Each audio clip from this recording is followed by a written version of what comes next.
Hello everyone, welcome to my channel. इस video में हम क्लास 8th के साइंस के second chapter micro organisms friend and फो इसको बिल्कुल डिटेल में लाइन टू लाइन समझेंगे। चलिए शुरू करते हैं। You have seen several kind of plants and animals, however there are other living organisms around us which we normally cannot see. These are called microorganisms or microbes. देखिए, हमने काफ़ी plants और animals तो आसपास देखे हैं, लेकिन ऐसे भी लिविंग ऑर्गेनिजम्स हैं जिसको हम नॉर्मली नहीं देख पाते और इनको माइक्रो ऑर्गेनिजम्स या माइक्रोब कहते हैं। For example, you might have observed that during the rainy season moist bread get spoiled and its surface get covered with grayish white patches. Observe these patches through a magnifying glass. You will see tiny black rounded structure. देखिए क्या होता है, बारिश के मौसम में जो हमारी ब्रेड है, ब्रेड के ऊपर ना जैसे ऐसे फफूंदी से बोलते हैं, जैसे हम अपनी नॉर्मल लैंग्वेज में, वो वाइट कलर की या ग्रे कलर की या ब्लैक ब्लू अलग अलग ग्रीन कलर की आ जाती है और जिसे हम अपना फेंक देते हैं फिर उस ब्रेड को। तो ये जो माइक्रो ऑर्गेनिजम्स होते हैं, ये हमें लगेगा कुछ स्टार्ट उग तो गया, लेकिन अगर इसको हम देखना चाहेंगे तो या तो इसको मैग्नीफाइंग ग्लास से देख पाएंगे या फिर हम माइक्रोस्कोप की हेल्प से हम और भी डिटेल में देख पाएंगे ये है क्या। तो ये आगे है 2.1 माइक्रो ऑर्गेनिजम्स। देखिए एक्टिविटीज़ हैं ये दो, activity 2.1 and activity 2.2। Collect some moist soil from the field in a beaker and add water to it. After the soil particles have settled down, observe a drop of water from the beaker under a microscope. What do you see? देखिए इसमें क्या कहते हैं कि एक beaker लो और beaker में पानी डाल दो, थोड़ी सी जिसमें नमी वाली, मोस्ट मतलब जिसमें मिट्टी में थोड़ा सा पानी होता है, फिर उसमें और पानी डाल दो आप। उसके बाद जो सॉइल पार्टिकल्स हैं वो नीचे बैठ गई हैं और फिर इसकी पानी की एक ड्रॉप लो बीकर में से और माइक्रोस्कोप के नीचे देखो और फिर देखना कि आपको क्या दिखता है। और सेकंड एक्टिविटी है कि एक तालाब का पानी है, उसकी थोड़ी सी ड्रॉप लो और एक ग्लास स्लाइड, आपने देखा भी होगा, एक ग्लास की छोटी सी स्लाइड होती है, उसके ऊपर हम यहाँ पे कुछ रख देते हैं, कोई भी जो हमें देखना होता है, और माइक्रोस्कोप के नीचे उसको देखते हैं। ठीक है, ये है These observations show that water and soil are full of tiny organisms. Though not all of them fall into the category of microbes, these microorganisms or microbes are so small in size that they cannot be seen with the unaided eyes. Unaided eyes मतलब बिना किसी external help के, या तो हमें magnifying glass लेना पड़ेगा या हमें माइक्रोस्कोप लेना पड़ेगा। Some of these, such as the fungus that grow on bread, can be seen with a magnifying glass. Other cannot be seen without the help of a microscope. This is why these are called microorganisms or microbes. देखिए, जो ये हमने अभी दो activity की हैं,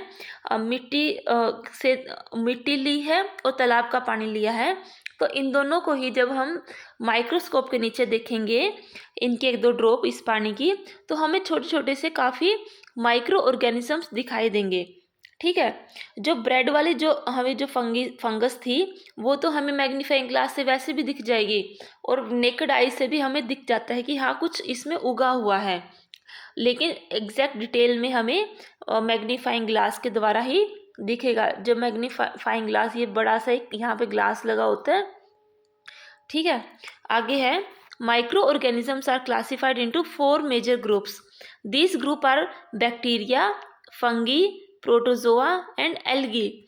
देखिए जो माइक्रो ऑर्गेनिजम्स हैं इसको 4 कैटेगरी में आगे डिवाइड किया गया है। पहला है बैक्टीरिया, फिर है फंगी, फिर है प्रोटोजोआ और फिर है algae. Some of these microorganisms are shown in figure 2.1 to 2.4.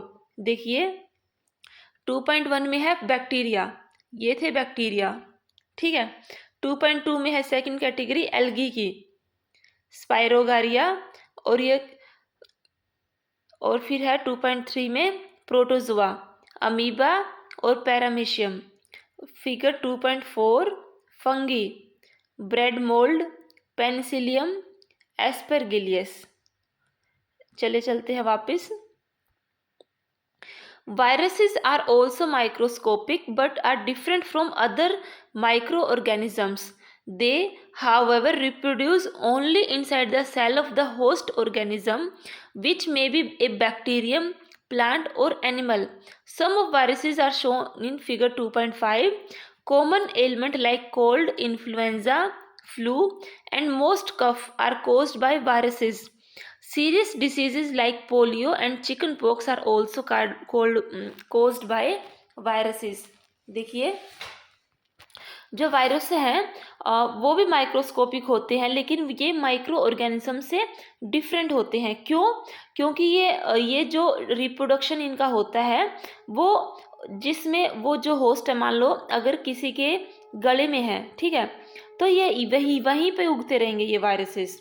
लेकिन जो दूसरे माइक्रो ऑर्गेनिजम्स हैं, जो बैक्टीरिया, फंगाई, प्रोटोजोआ या एल्गी, इनका जो रिप्रोडक्शन का सिस्टम है वो अलग होता है, इसलिए वायरस इनसे अलग हैं।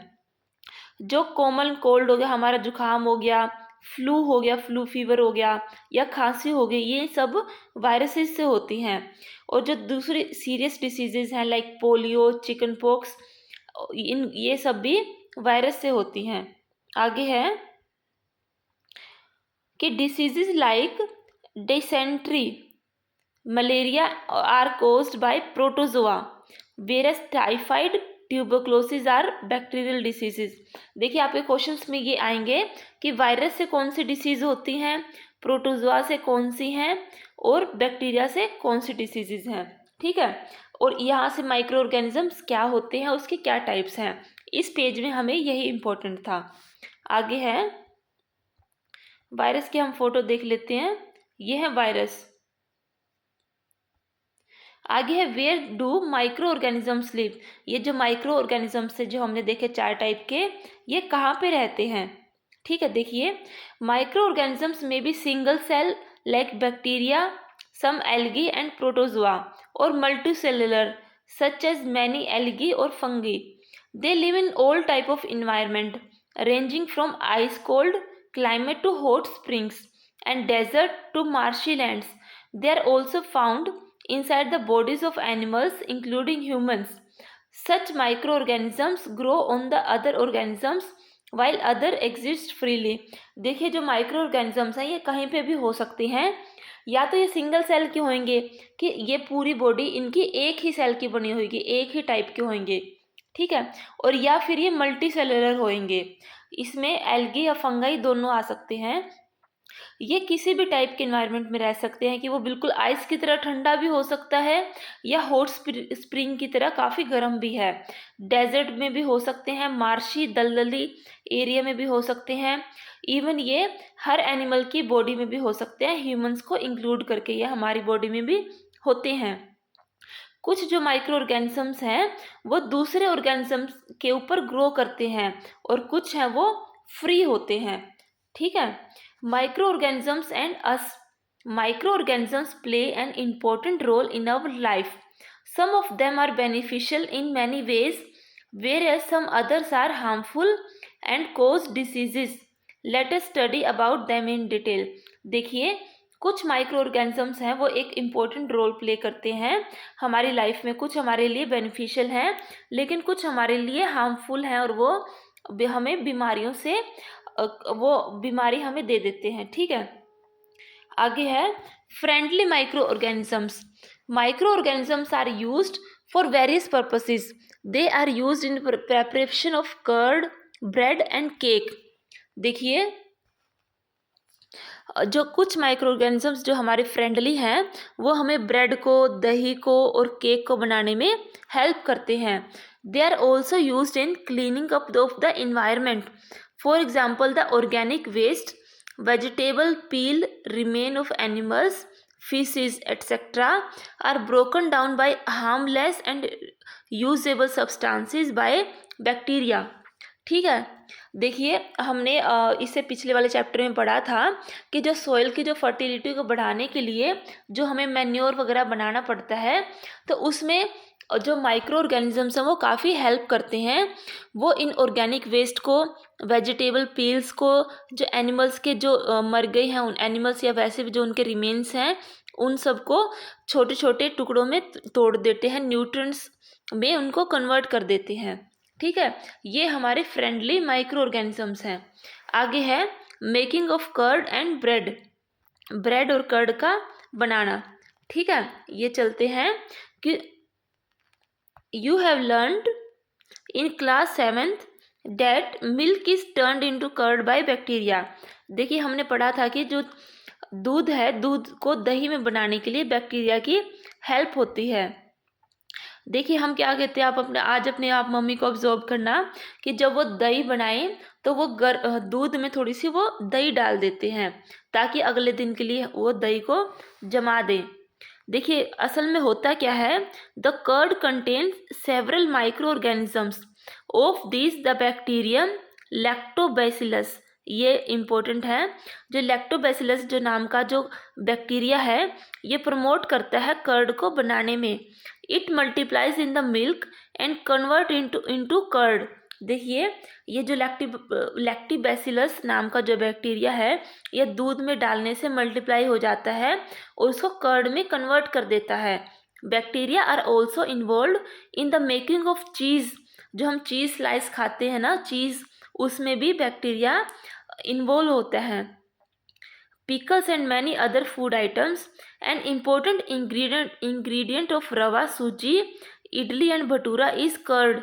Can you guess why? Bacteria and yeast are also helpful for fermentation of rice, idli and dosa batter. देखिए सिर्फ दही बनाने के लिए ही नहीं, हमारे जो इडली हैं, भटूरे हैं या डोसा के जो बैटर हैं, ये सब चीज़ें बनाने के लिए हमें इन बैक्टीरियाज की ज़रूरत पड़ती है। ठीक है, आगे है activity 2.3। Take half kg flour, आटा और मैदा, add some sugar and mix with warm water, add a small amount of yeast powder and knead to make a soft dough. What do you observe after 2 hours? Did you find the dough rising? देखिए ये आप एक activity करो कि आप आधा kilo आटा लो या मैदा लो, उसमें थोड़ी सी शुगर डाल दो और उसमें उसको थोड़ा गर्म पानी से मिक्स करो, फिर उसमें थोड़ा सा यीस्ट पाउडर डाल दो और उसको आटा बना दो। फिर आप 2 घंटे बाद देखेंगे कि जितने जो क्वांटिटी थी उससे वो डबल ट्रिपल हो जाती है, वो काफ़ी फ्लफ़ी सा हो जाता है। इसका रीज़न क्या है? जो यीस्ट है उसमें वो reproduces rapidly and produces carbon dioxide during respiration.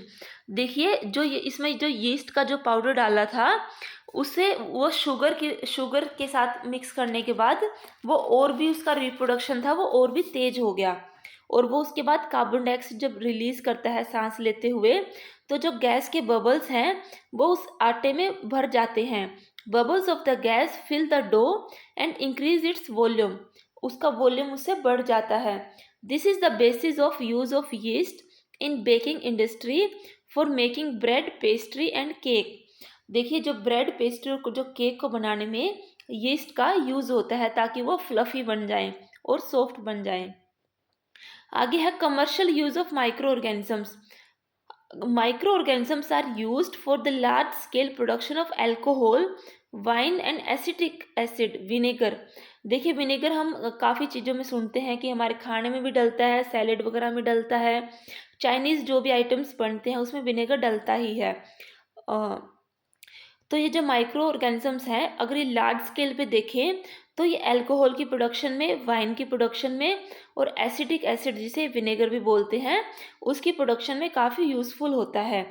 इसमें भी yeast is used for commercial production of alcohol and wine.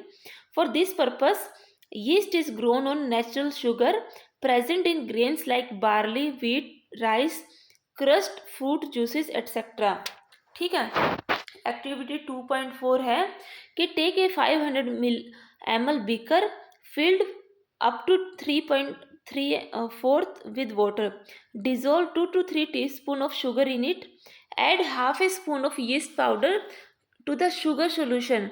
Keep it covered in warm place for 4 to 5 hours. Now smell the solution. Can you get a smell? देखिए ये कहता है कि एक 500 ml का beaker लो और उसमें 3/4 पानी डाल दो, ठीक है। उसके बाद 2-3 चम्मच उसमें चीनी डाल दो और फिर आधा चम्मच उसमें यीस्ट के पाउडर की डाल लो और उसको कवर कर दो। फिर है आप कुछ घंटे के बाद कुछ अजीब सी इसमें स्मेल महसूस करेंगे। जो ये स्मेल थी ये अल्कोहल की थी, क्योंकि जो शुगर थी उसको यीस्ट ने अल्कोहल में कन्वर्ट कर दिया, तो इसकी वजह से वो उसमें थोड़ी सी स्मेल आने लगी थी। The process of conversion of sugar into alcohol is called fermentation, और इस प्रोसेस को फर्मेंटेशन कहते हैं। देखिए, और जब फर्मेंटेशन को जो डिस्कवर करने वाले थे वो थे लुईस पास्चर। लुईस पास्चर ने फर्मेंटेशन प्रोसेस को डिस्कवर किया था। Medicinal use of micro organisms, इन जो माइक्रो ऑर्गेनिजम्स हैं इनका मेडिसिनल यूज क्या है हम देखते हैं। Whenever you fall ill, the doctor may give you some antibiotic tablet, capsule or injections such as of penicillin. The source of these medicines is microorganisms. These medicine kill or stop the growth of the diseases causing microorganisms. ठीक है, सच medicines are cold antibiotic. देखिए ज़्यादातर हम जब बीमार होते हैं तो डॉक्टर हमें, अगर मान लो हमें वायरल फीवर है तो कहेगा ये पैरासीटामोल ले लो और साथ में एक एंटीबायोटिक दे देता है। या अगर हमें कफ है तो भी हमें एंटीबायोटिक मिलती है, या कुछ ज़्यादा जो लंबी सी कोई बीमारी चलने वाली है तो उस टाइम हमें डॉक्टर एंटीबायोटिक देता ही देता है। और ये किसी भी फॉर्म में हो सकते हैं, टैबलेट भी हो सकते हैं, कैप्सूल भी हो सकते हैं, इंजेक्शंस भी हो सकते हैं। और ये सब किसके बने होते हैं? पेनिसिलिन के। और जो सोर्स है इन मेडिसिन्स का वो माइक्रो ऑर्गेनिजम्स ही हैं कि ये जो मेडिसिन्स हैं वो या तो उसको बिल्कुल ही मार देगी या उसकी स्टॉप कर देगी इन जो बीमारी फैलाने वाले जो माइक्रो ऑर्गेनिजम्स हैं उनको। जो माइक्रो ऑर्गेनिज्म हमारे लिए अच्छे हैं वो गंदे वाले माइक्रो ऑर्गेनिज्म को या तो मार देते हैं या उनके ग्रोथ को रोक देते हैं। These days, a number of antibiotics are being produced from bacteria and fungi. देखिए फंगी और बैक्टीरिया का यूज़ करके दुनिया भर के एंटीबायोटिक्स आजकल बन रहे हैं। Streptomycin, tetracycline and erythromycin are some of the commonly used antibiotic which are made from fungi and bacteria. देखिए फंगी और बैक्टीरिया के जो 3 कॉमन टाइप हैं ये हैं स्ट्रेप्टोमाइसिन, टेट्रासाइलिन और एथ्रोमाइसिन। ठीक है। The antibiotics are manufactured by growing specific micro organisms and are used to cure a variety of diseases. देखिए इन सब का ये काफ़ी बीमारियों को क्योर करने में ये काफ़ी हेल्प करते हैं।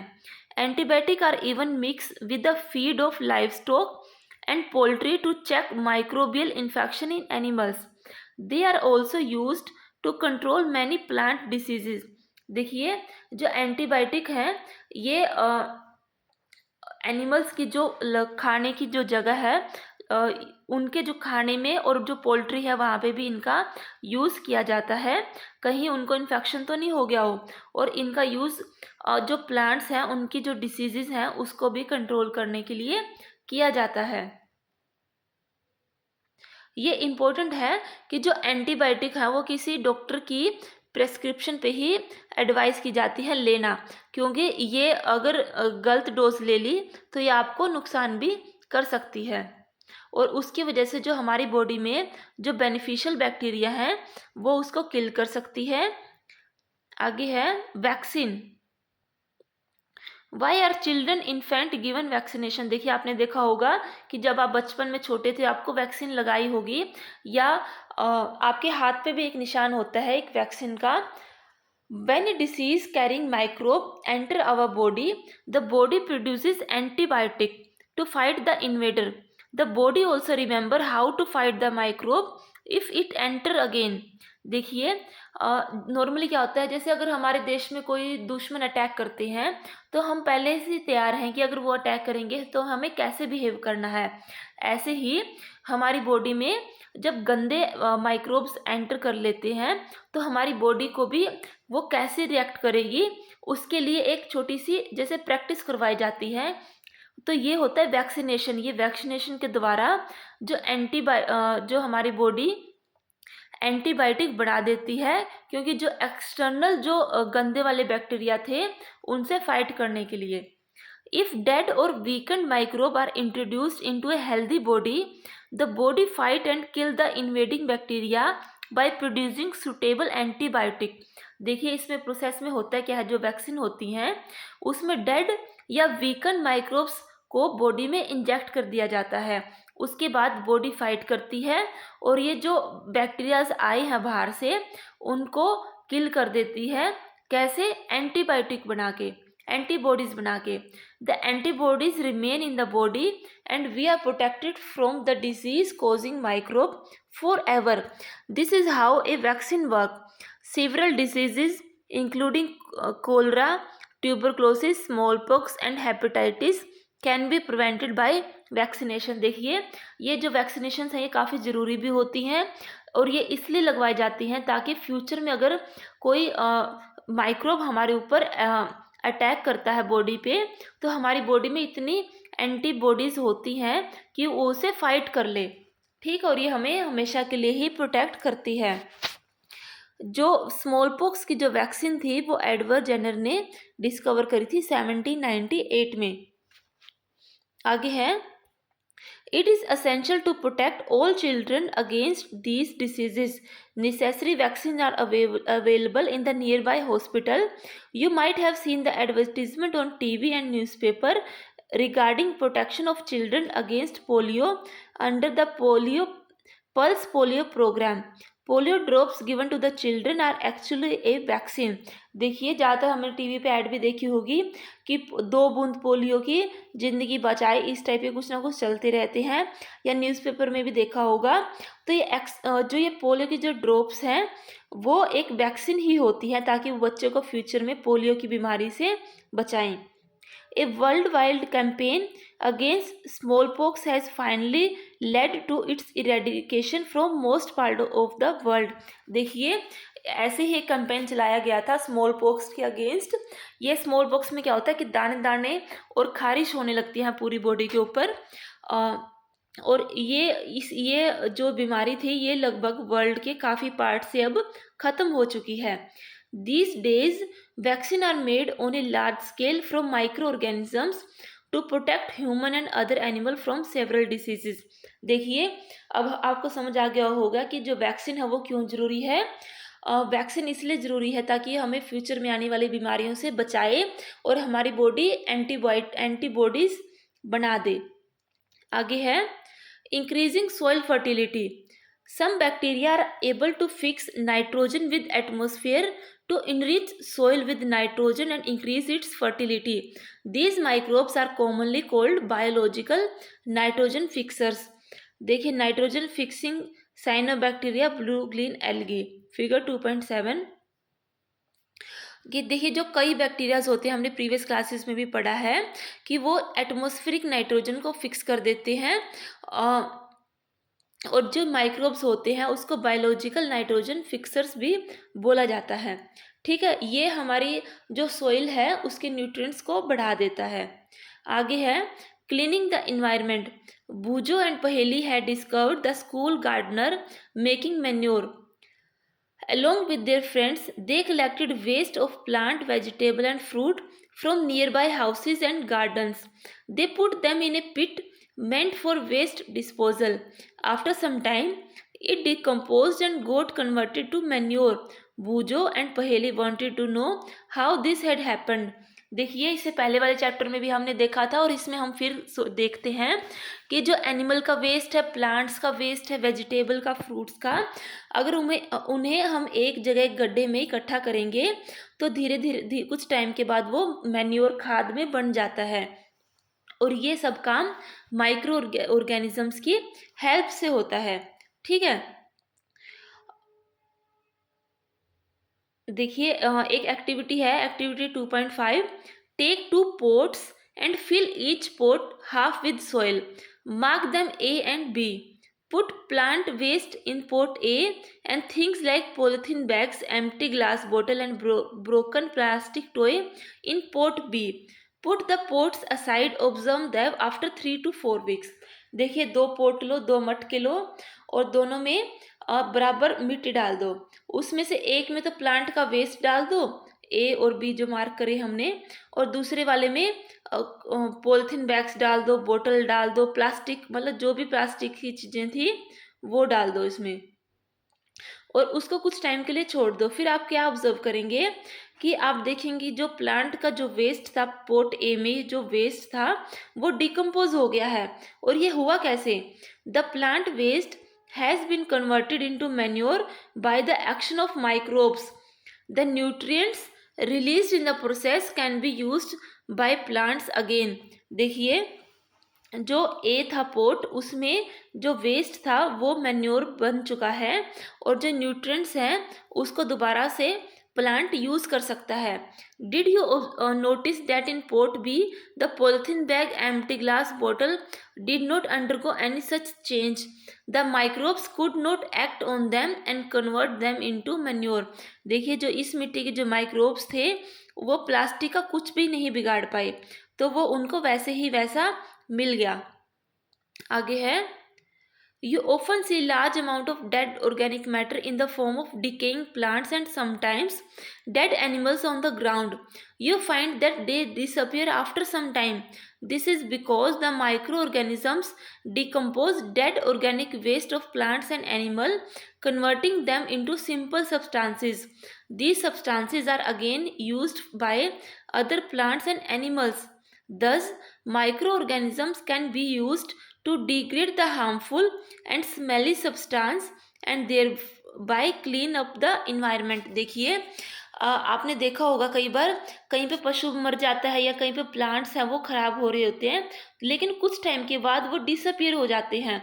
वो इसलिए होते हैं क्योंकि वहाँ पे जो माइक्रो ऑर्गेनिजम्स होते हैं वो उसको डिकम्पोज कर देते हैं और उनको छोटे छोटे सिंपल सब्सटेंस में तोड़ देते हैं, और ये जो सब्सटेंस जो टूटे हैं उनको प्लांट या एनिमल दोबारा से यूज़ कर लेता है और ये हमारे लिए बिल्कुल यूज़फुल होते हैं।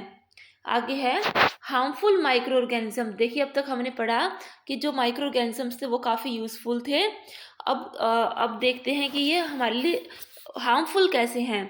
Micro organisms are harmful in many ways. Some of the microorganisms cause disease in human being, plants and animals. Such disease causing microorganisms are called pathogens. देखिए पैथोजेंस क्या होते हैं? गंदे वाले माइक्रोऑर्गेनिजम्स, जिसे हम नॉर्मल भाषा में बोलते हैं कि वो ऑर्गेनिजम्स जो हमारे ह्यूमन बींग्स में, प्लांट्स में या एनिमल्स में कोई भी बीमारी को फैलाए, उसे कहेंगे pathogens. Some microorganisms spoil food, clothing, leather. Let us study more about this harmful. और कुछ ऐसे माइक्रो ऑर्गेनिजम्स हैं जो हमारा खाना सड़ा देते हैं। हमने देखा होगा कि थोड़ी देर बाद खाने में से गंदी सी स्मेल आने लग जाती है, या कपड़ों को काट देते हैं, कुछ टाइम के बाद कपड़ा अपने आप ही फटने लग जाता है, लेदर भी खराब कर देते हैं। ये सारे खराब वाले माइक्रो ऑर्गेनिजम्स हैं। Disease causing micro organisms in human. अब आगे पढ़ेंगे कि वो माइक्रो ऑर्गेनिजम्स जो ह्यूमन बींग्स में डिजीज फैलाते हैं ये कैसे होता है। Pathogens enter our body through the air we breathe, the water we drink और द फूड वी ईट। देखिए आपने देखा भी होगा कि अगर हवा अच्छी नहीं है या हम गंदा पानी पी रहे हैं या हम गंदा खाना खा रहे हैं तो हम बीमारियों से जरूर हमें कोई ना कोई बीमारी हो जाएगी।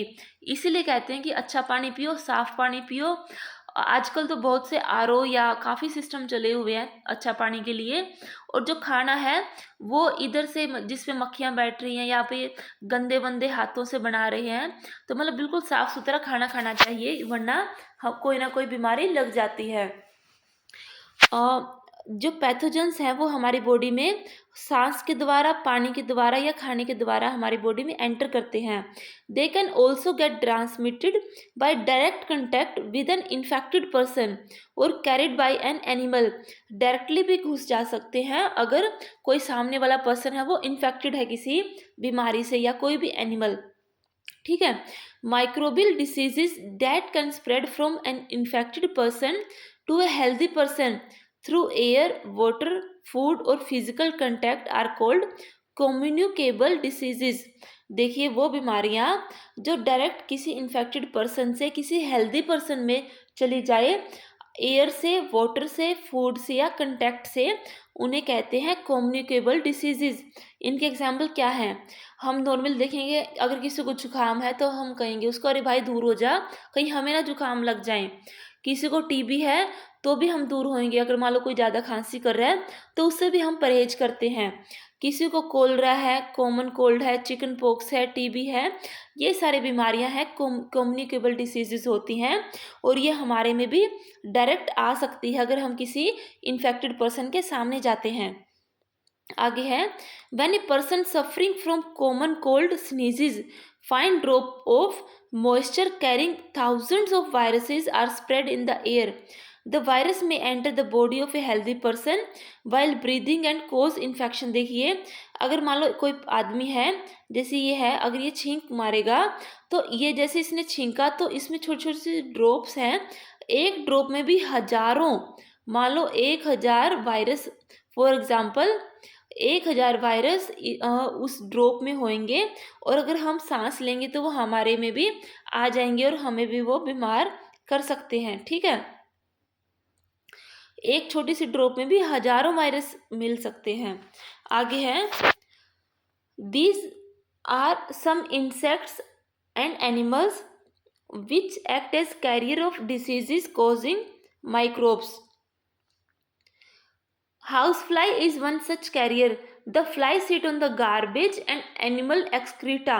Pathogens stick to their bodies. When these flies sit on the uncovered food, they may transfer the pathogens. Whoever eat the contaminated food is likely to get sick. देखिए हम देखते हैं कि हम बड़ों से भी सुना है कि अरे यहाँ पे तो मक्खी बैठती है, हम इस खाने को नहीं खाएंगे, कहीं हम बीमार ना हो जाएं। तो एक्चुअली में होता क्या है, मान लो कोई मक्खी है वो किसी गंदी चीज़ पे बैठी, एनिमल के वेस्ट पे या गार्बेज पे, कूड़े वगैरह के ऊपर, उसके बाद वो हेल्दी हमारे खाने के ऊपर आके बैठ जाती है, तो वो जो पैथोजेंस थे जो उस मक्खी के साथ लग के उस खाने पे ट्रांसफ़र हो जाते हैं और वो खाना कंटेमिनेट हो जाता है और जो भी उसको खाता है वो बीमार हो जाता है। So it is advisable to always keep food cover. इसलिए हमेशा कहते हैं कि फूड को कवर करो और जो अनकवर्ड आइटम्स हैं उसको कंज्यूम बिल्कुल भी ना करो। और जो दूसरा एग्जाम्पल है एक कैरियर के रूप में, वो है anopheles mosquito which carries the parasite of malaria plasmodium. Female aedes mosquito act as carrier of dengue virus. देखिए ये भी काफ़ी इम्पोर्टेंट है कि जो डेंगू है वो कौन से मॉस्किटो से होता है, वो है फीमेल एडिस से, और जो मलेरिया है वो एनोफिलस मॉस्किटो से होता है। ठीक है, ये जैसे यहाँ पे दिखा भी रखा है, जो मॉस्किटो है ये भी एक अच्छा कैरियर है किसी भी बीमारी को, ये बीमारियों को फैलाने का। आगे है all mosquito breed in water, hence one should not let water collect anywhere in cooler, tire, flower pot, etc. By keeping the surrounding clean and dry, we can prevent mosquito from breeding. Breeding क्या होता है कि मान लो 1 से 2 फिर पूरा उसकी एक साइकिल सा बन जाता है, उसमें काफ़ी सारे मॉस्किटो प्रोड्यूस होते रहते हैं, उसमें अंडे बनते रहते हैं, उसे ब्रीडिंग बोलते हैं। कि जो मच्छर हैं वो ज़्यादातर पानी में ब्रीड करते हैं, तो हमें पानी को इकट्ठा नहीं होने देना चाहिए। कहीं कूलर में, टायर में, पोट वगैरह में कहीं पे भी पानी को इकट्ठा नहीं होने देना चाहिए। हमारे सराउंडिंग्स को हमें क्लीन रखना चाहिए और ड्राई भी रखना चाहिए ताकि मॉस्किटो वहाँ पे पैदा ना हो सके। ठीक है, आगे है some common human diseases caused by microorganisms. ये काफ़ी इंपॉर्टेंट है। देखिए जो यहाँ पे है ह्यूमन डिसीजेज, ये सारी ये है किस वजह से वो होती हैं और उसका मोड क्या है ट्रांसमिट होने का, ये सारे यहाँ पे देखेंगे। देखिए आगे है प्रिवेंशन, हम उसको कैसे प्रिवेंट कर सकते हैं। सबसे पहले है ह्यूमन डिसीजेज, कौन सी है, टीबी, ट्यूबरक्लोसिस, इसको बैक्टीरिया फैलाता है और ये एयर के द्वारा आती है, ट्रांसमिट होती है। फिर है मीसल्स, ये एक वायरस की बीमारी है और ये एयर ट्रांसमिट करती है इसे। फिर है चिकन पॉक्स, ये भी एक वायरस के द्वारा फैलती है, एयर या डायरेक्ट कांटेक्ट से ये फैल जाती है। फिर है पोलियो, पोलियो वायरस से होता है, ये हवा या पानी से फैलता है। इसके लिए क्या करना चाहिए, जो पेशेंट है उसको कम्प्लीटली आइसोलेट, मतलब उसको अकेला कर देना चाहिए, और जो उसकी जो पर्सनल बिलोंगिंग्स है पेशेंट की वो भी दूसरों से दूर रखनी चाहिए। और जो वैक्सीनेशन है वो एक जो उसकी जो सूटेबल एज है तब दे देनी चाहिए उसको, बच्चे को। फिर आगे है कोलरा, जिसे बोलते हैं हैजा, ये बैक्टीरिया से फैलता है, ये पानी से या फूड से फैलता है। आगे है टाइफाइड, टाइफाइड एक फीवर है, वो बैक्टीरिया से फैलता है जो पानी की वजह से फैलता है। Maintain personal hygiene and good sanitary habits, consume properly cooked food and boiled drinking water, vaccination. देखिए लिए इसके लिए क्या क्या प्रिवेंशन चाहिए कि अच्छा हाइजीन रखो, अच्छे जो सैनिटरी हैबिट्स हैं मतलब वॉशरूम्स वगैरह अच्छा यूज़ करो, और प्रॉपरली कुक्ड फूड खाओ। ऐसा नहीं कि गंदा सा खाना खा लिया इधर उधर से, जो भी मक्खियाँ बैठ रही हैं कुछ भी, इस टाइप की चीज़ें नहीं खानी। और जो पानी है वो बॉयल करके पियो और वैक्सीनेशन भी करवाओ। हेपेटाइटिस ए, ये वायरस से फैलता है और पानी के द्वारा फैलता है, इसमें बॉइल्ड ड्रिंकिंग वाटर पीना चाहिए और वैक्सीनेशन भी लगवानी चाहिए। फिर है मलेरिया, मलेरिया किसे, प्रोटोजोआ, और हमें अभी पढ़ा था कि ये मॉस्किटो से फैलता है। इसके लिए हमें क्या, मॉस्किटो को पैदा ही ना होने दो, पानी इकट्ठा होने ही ना दो। और फिर मॉस्किटो नेट का यूज़ करो, रिपेलेंट का भी हम यूज़ कर सकते हैं। मॉस्किटो को बढ़ने के लिए, रोकने के लिए इंसेक्टिसाइड या कोई भी जो पेस्टिसाइड है उनको हम यूज़ कर सकते हैं। Some of the common diseases affecting human, their mode of transmission and few general method of prevention are shown in table 2.1। ये काफ़ी इंपॉर्टेंट टेबल है और आप उसको इसको याद करना चाहिए। Disease causing micro organism in animal, देखिए एनिमल्स में भी बीमारियां होती हैं और वो माइक्रो ऑर्गेनिजम्स के द्वारा भी होती हैं। Some microorganism not only cause disease in humans and plant but also in other animal. For example anthrax is a dangerous human and cattle disease caused by a bacterium. Foot and mouth disease of cattle is caused by a virus। देखिए animals में भी दो ये काफ़ी type की बीमारियां हैं, लेकिन इनमें एग्जांपल है एंथ्रैक्स का। ये ह्यूमन या कैटल डिजीज़ है जिसे बैक्टीरिया फैलाता है। और फिर हम फूड और माउथ डिजीज़ कैटल में, वो एक वायरस फैलाता है। आगे है disease causing micro organisms in plant, देखिए प्लांट्स में भी काफ़ी बीमारियां लग सकती हैं, जैसे वीट में, rice, potato, sugarcane, orange, Apple and other, इनमें भी काफ़ी बीमारियां लग जाती हैं, जिसकी जो फसल की जो यील्ड है, जो उसका आउटपुट है, प्रोडक्शन है, वो कम हो जाती है। इसमें से टेबल 2.2 में है some common plant diseases caused by microorganisms. जो माइक्रो ऑर्गेनिजम्स हैं वो प्लांट्स में कौन कौन सी डिजीजेज और किसकी वजह से वो होती है। ये सबसे पहली है सिट्रस कैंकर, ये एक प्लांट्स की डिसीज़ है, ये बैक्टीरिया से फैलती है और ये एयर के द्वारा और भी ज़्यादा फैलती है। फिर रस्ट ऑफ वीट, वीट का ख़राब हो जाना, ये किससे होता है, फंगी से, एयर या सीड, ये दोनों से ही फैलती है। येलो बीन मोसेक ऑफ भिंडी या ओकरा, भिंडी में एक येलो बीन नाम का एक बीमारी लग जाती है जो वायरस से फैलती है और ये किसी इंसेक्ट के द्वारा फैलती है। Food poisoning, Boojho was invited by his friend to a party and he ate a variety of foodstuff. On reaching home, he started vomiting and had to be taken to a hospital. The doctor said that this condition could be due to food poisoning। देखिए कई बार हम सुनते भी हैं कि हम शादी में गए और उसके बाद हमें खाना नहीं पचा और नेक्स्ट डे हमारा पेट खराब है या वोमिटिंग हो रही है खाना ज़्यादा खाने के बाद। कई बच्चों में भी आप नॉर्मली ऐसा देखते हैं। तो ये जो फूड पॉइजनिंग है ये होती क्या है, देखिए, ये होती अक्सर क्या है कि जो फूड पॉइजनिंग है वो consumption of food spoiled by some microorganism. देखिए कई बार क्या होता है, जो खाना है वो ख़राब कर देते हैं माइक्रो ऑर्गेनिज्म, जिसकी वजह से वो उसमें थोड़ा सा पॉइजन टाइप की हमारे जो खाना है वो फूड पॉइजनिंग हो जाती है उससे। Microorganisms that grow on our food sometimes produce toxic substance, वो कई बार टॉक्सिक मतलब वही जहरीले सब्सटेंस प्रोड्यूस कर देते हैं। These make the food poisonous, causing serious illness and even death।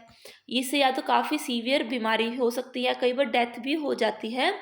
तो ये ज़रूरी है कि हमारा जो खाना है उसको हम खराब होने से रोकें। आगे है कि food preservation. In chapter 1 we have learned about the method use to preserve and store food grain. देखिए फूड ग्रेन के लिए गनी बैग्स का यूज़ करते हैं, या गोडाउन है वहाँ पे रख जाते हैं, या टिन के जो कंटेनर्स हैं वहाँ पे भी करते हैं। तो फिर कहते हैं कि जो हमारा कुक्ड फूड है घर पर उसको कैसे रखें। You know that the bread left unused under most condition is attacked by fungus. Microorganisms spoil our food. Spoiled food emit bad smell and has a bad taste and changed color. Spoiling of food एक chemical reaction. देखिए क्या होता है कि अगर हम जैसे bread है, अगर हम उसको ऐसे खुले में छोड़ दिया तो उस पर थोड़ी सी फंगस लगी मिलेगी, ग्रीन कलर की या वाइट या ब्लैक या ग्रेश कलर की। और ऐसे ही अगर हमारा खाना है उसको भी अगर हम उसको बिल्कुल ध्यान से नहीं रखेंगे तो कई बार वो भी सड़ जाता है, उसमें गंदा टेस्ट आता है, गंदी स्मेल आती है। आगे है Paheli bought some mangoes but she could not eat them for a few days. Later she found that they were spoiled and rotten but she knows that mango pickle her grandmother makes does not spoil for a long time. She is confuse. देखिए अब ये example दे रहे हैं कि एक पहेली नाम की जो लड़की है वो कुछ आम लेकर आई, लेकिन वो खाना भूल गई, और जब उसे कुछ दिन बाद देखा तो वो आम वो सड़े हुए थे, बिल्कुल ख़राब थे और खा नहीं सकती थी। फिर उसका याद आया कि जो उसकी दादी माँ थी वो जो आम का अचार डालती थी वो तो कुछ टाइम के लिए बच जाता था, वो उसको लंबे समय तक खाती थी। अब वो कंफ्यूज है कि ऐसा क्यों हुआ। ये हुआ कि जो हमारे जो फूड को जो प्रिजर्व करने के जो मेथड थे उसकी वजह से फ़र्क आया। सबसे पहला है chemical method. Salt and edible oil are common chemicals generally used to check the growth of microorganisms, therefore they are called preservative। देखिए प्रिजर्वेटिव कुछ भी खाने की चीज़ होगी, इवन चॉकलेट, दूध, जो भी हम बाहर से कोई भी पैकेट वाली चीज़ लेते हैं सबके ऊपर आप देखना कि प्रिजर्वेटिव ज़रूर लिखा मिलेगा। ये प्रिजर्वेटिव इसलिए डालते हैं कि जो खाना है वो ख़राब ना हो, और इसमें ज़्यादातर सोल्ड है या एडिबल ऑयल्स हैं, ये एक प्रिजर्वेटिव का काम करती हैं और जो माइक्रो ऑर्गेनिजम्स हैं उसकी ग्रोथ को कंट्रोल करती हैं। वी ऐड सोल्ट और acid preservative to pickles to prevent the attack of microbes. और जो माइक्रोब्स के अटैक से बचाने के लिए नमक या एसिड के जो प्रिजर्वेटिव है उनको यूज़ करते हैं अचार में। Sodium benzoate and sodium metabisulphite are common preservative. ये दो कॉमन प्रिजर्वेटिव है, ये भी इम्पोर्टेंट है। These are also use in jams and squashes to check their spoilage. देखिए इन दोनों को जैम या स्क्वैश में भी यूज़ किया जाता है ताकि वो ख़राब ना हो। आगे है preservation by common salt. Common जो कॉमन सोल्ट है कि जो हमारा नॉर्मल जो नमक है, हम सफ़ेद नमक जो खाते हैं वो preserve meat and fish for ages. देखिए मीट को और फिश को काफ़ी टाइम से प्रिजर्व करने के लिए कॉमन सोल्ट का यूज़ होता जा रहा है। Meat and fish are covered with dry salt to check the growth of bacteria. Salting is also use to preserve amla, raw mango, टैमरिड etcetera. देखिए जो नमक है वो मीट का, फिश का या आंवला का, रो मैंगोज का, टैमरिड को बचाने के लिए इनका यूज़ करा जाता है, उनको प्रिवेंट किया जाता है, प्रिजर्व किया जाता है। आगे है preservation by sugar. Jams, jelly and squashes are preserved by sugar. Sugar reduces the moisture content which inhibit the growth of bacteria which spoil food. देखिए फूड को स्पॉइल करने के लिए कई बार हम ताकि जो स्पॉइल ना हो उसकी ग्रोथ को रोकने के लिए जो माइक्रो ऑर्गेनिजम्स हैं कई बार हम शुगर का भी यूज़ करते हैं। फॉर एग्जांपल जो जैम्स हैं, जेलीज हैं या जो स्क्वैश है वो शुगर के द्वारा प्रिजर्व करी जाती हैं, क्योंकि ये जो उसकी जो बैक्टीरिया है उसकी ग्रोथ को कम कर देती है और आगे फूड को सड़ने से रोक देती है। Preservation by oil and vinegar, oil और विनेगर का यूज़ करके भी जो पिकल्स की जो उसको हम प्रिवेंट कर लेते हैं ताकि वो ख़राब ना हो, क्योंकि जो बैक्टीरिया है वो ऐसे इन्वायरमेंट में नहीं रह सकता। Vegetables, fruits, fish and meat are often preserved by this method. देखिए इस मेथड के द्वारा जो वेजिटेबल्स हैं, फ्रूट्स हैं, फिश हैं, मीट हैं, ये सब कुछ हम प्रिजर्व कर सकते हैं। आगे है हीट एंड कोल्ड ट्रीटमेंट्स। देखिए कई बार हम देखते हैं कि स्टोर करने से पहले जो हमारी मम्मी है वो दूध को उबाल देती है, क्योंकि जब दूध को उबालने के बाद उसके जो काफ़ी माइक्रो ऑर्गेनिजम्स हैं वो मर जाते हैं। इसी तरह हम अपना जो खाना है वो फ्रिज में रखते हैं, क्योंकि जो लो टेम्परेचर के बाद भी जो ग्रोथ है माइक्रोब्स की वो कम हो जाती है। देखिए जैसे हम जो दूध पैकेट वाला यूज़ करते हैं तो उस पर लिखा होगा, हम ऐड भी सुनते हैं कि ये पास्चराइज्ड दूध है। तो ये पास्चराइजेशन का मतलब क्या होता है? देखिए आगे देखते हैं कि the pasteurised milk can be consumed without boiling as it is free from harmful microbes. The milk is heated to about 70 degrees Celsius for 15 to 30 seconds and then suddenly chilled and stored. By doing so, it prevents the growth of microbes. This process was discovered by Louis Pasteur. It is called pasteurization. देखिए pasteurization क्या होता है कि जो दूध है उसको 70 degree पर 15 से 30 सेकंड के लिए हीट किया जाता है ताकि उसके जो माइक्रोब्स हैं वो मर जाएं, और फिर उसको एकदम चिल्ड ठंडा कर दिया जाता है और फिर उसको स्टोर करते हैं। इस प्रोसेस से जो माइक्रोब्स हैं उनकी ग्रोथ प्रिवेंट हो जाती है, और जो प्रोसेस था वो लुईस पास्चर ने डिस्कवर किया था। आगे है स्टोरेज एंड पैकिंग।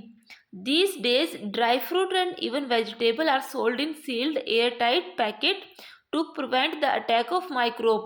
देखिए जो ड्राई फ्रूट हैं या जो हमारे वेजिटेबल्स हैं इसको एयर टाइट जो पैकेट्स हैं उनसे उनकी सील कर दी जाती है ताकि माइक्रोब का अटैक ना हो पाए। आगे है nitrogen fixation. You have learnt about the bacterium rhizobium in the class 6th and 7th.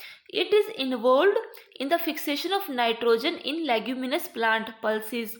Recall that rhizobium live in the root nodules of leguminous plant such as beans and peas, with which it has a symbiotic relationship। देखिए rhizobium bacteria का हमने पहले भी पढ़ चुके हैं कि जो दालें वाले हैं या लेग्यूमिनस प्लांट है, फॉर एग्जांपल दाल, तो इनकी जो जड़ें हैं उस पर नोड्यूल्स लगे होते हैं और वो इसको नाइट्रोजन है जो हमारे इन्वायरमेंट में उसको फिक्स कर देती है और मिट्टी के लिए न्यूट्रिएंट्स वो बढ़ा देती है। Sometimes nitrogen get fixed through the action of lightning. कई बार लाइटनिंग की वजह से भी नाइट्रोजन है वो फिक्स हो जाती है। But you know that amount of nitrogen in the atmosphere remains constant. You may wonder how, let us understand this in the next section. देखिए आप सोचते होंगे जो नाइट्रोजन है वो उसकी जो अमाउंट है वो बिल्कुल सेम ही रहती है एटमॉस्फेयर में, तो ये कांस्टेंट क्यों है इसे हम आगे देखेंगे। नाइट्रोजन साइकिल, ये एक फोटो है 2.9 root of a leguminous plant with root nodules. देखिए जो छोटे छोटे से जो गांठ हैं ये रूट के नोड्यूल्स हैं और ये नाइट्रोजन को फिक्स करती है। ठीक है, आगे है नाइट्रोजन साइकिल। ये पूरा नाइट्रोजन साइकिल दिखा रखा है। अब सबसे पहले है मान लो एटमॉस्फेरिक नाइट्रोजन। एटमॉस्फेरिक नाइट्रोजन को लाइटनिंग या जो ये जो हम दाल वगैरह उगाते हैं उसके जो बैक्टीरियाज हैं वो नाइट्रोजन को फिक्स करते हैं एटमॉस्फेरिक नाइट्रोजन को। फिर जो बैक्टीरिया है रिटर्न में नाइट्रोजन को नाइट्रोजिनस कंपाउंड में बना देती है। फिर वो जो कंपाउंड है जो सॉइल है उसको नाइट्रोजन में कन्वर्ट कर देती है। ऐसे ही ये जो नाइट्रोजन में कन्वर्ट हुआ था उसको प्लांट्स लेते हैं, वो एनिमल्स के द्वारा खाई जाती है और फिर जो वेस्ट है वह नाइट्रोजनस वेस्ट के रूप में निकल जाता है। आगे है कि जो बैक्टीरिया है वो कंपाउंड को टर्न करते हैं नाइट्रोजन की एक गैसियस नाइट्रोजन में। ठीक है, आगे चलते हैं। ये एक पूरा साइकिल है जो चलता रहता है। आगे है, our nitrogen atmosphere has 78% nitrogen gas. Nitrogen is one of the essential constituent of all living organisms as part of protein, chlorophyll, nucleic acid and vitamins. The atmospheric nitrogen cannot be taken directly by plants and animals. Certain bacteria and blue-green algae present in the soil fix nitrogen from the atmosphere and convert into compound of nitrogen. देखिए, इसको आराम से समझते हैं कि जो हमारा atmosphere है उसमें 78% नाइट्रोजन गैस होती है, और जो नाइट्रोजन है वो हर लिविंग ऑर्गेनिज्म के लिए काफ़ी ज़रूरी है, क्योंकि वो प्रोटीन में, क्लोरोफिल में, न्यूक्लिक एसिड और विटामिन्स में हर जगह ये प्रेजेंट होती है। जो एटमॉस्फेरिक नाइट्रोजन है उसको डायरेक्टली प्लांट या एनिमल नहीं ले सकते, तो इसके लिए कुछ बैक्टीरियाज हैं या जो ब्लू ग्रीन एल्गी है जो प्रेजेंट है सोइल में, वो नाइट्रोजन को उसको फिक्स कर देती है और कन्वर्ट कर देती है नाइट्रोजन की किसी कंपाउंड में। देखिए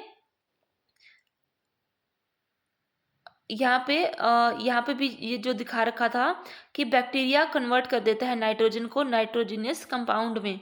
ठीक है, once nitrogen is converted into this usable compound, it can be utilised by the plant from the soil through their root system. देखिए, जैसे ही ये जो नाइट्रोजन है उसको फिक्स कर देते हैं नाइट्रोजिनस कंपाउंड में, तो इसको ईजिली प्लांट मिट्टी से ले सकता है उनके रूट्स के द्वारा। Nitrogen is then used for the synthesis of plant protein and other compound. उसके बाद नाइट्रोजन है वो प्लांट के प्रोटीन को और दूसरे कंपाउंड बनाने में यूज होता है। Animal feeding on plant get these protein and other nitrogen compound. देखिए, जो एनिमल्स हैं जो वो पेड़ पौधे, ये जो पौधे हैं उनको खाते हैं, तो उनमें भी वो नाइट्रोजन कंपाउंड चले जाते हैं। When plants and animal die, bacteria and fungi present in the soil convert the nitrogenous waste into nitrogenous compound to be used by plant again. देखिए, जैसे ही प्लांट या एनिमल किसी की डेथ हो जाती है, तो जो बैक्टीरिया, जो फंगाई हैं जो मिट्टी में प्रेजेंट होते हैं, वो नाइट्रोजिनस जो वेस्ट है उसको नाइट्रोजिनस कंपाउंड में कन्वर्ट कर देती है। Certain other bacteria convert some part of them to nitrogen gas which goes back into the atmosphere.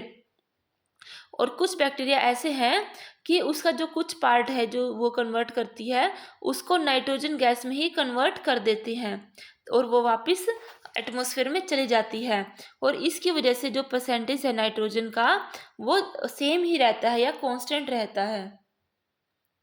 ये हमने हमारा चैप्टर हमने जो कर लिया। आगे अगले वाले जो वीडियो होगी उसमें हम कीवर्ड्स को डिटेल में देखेंगे और जो इसके क्वेश्चन आंसर्स हैं वो भी डिस्कस करेंगे। Thank you for watching my video. मैंने दूसरी वीडियोस हैं वो हिस्ट्री की, ज्योग्राफी की, हिंदी की और ये साइंस की भी हम कंप्लीट करेंगे। प्लीज़ मेरे चैनल को शेयर करें, सब्सक्राइब करें और लाइक करें। Thank you again for watching.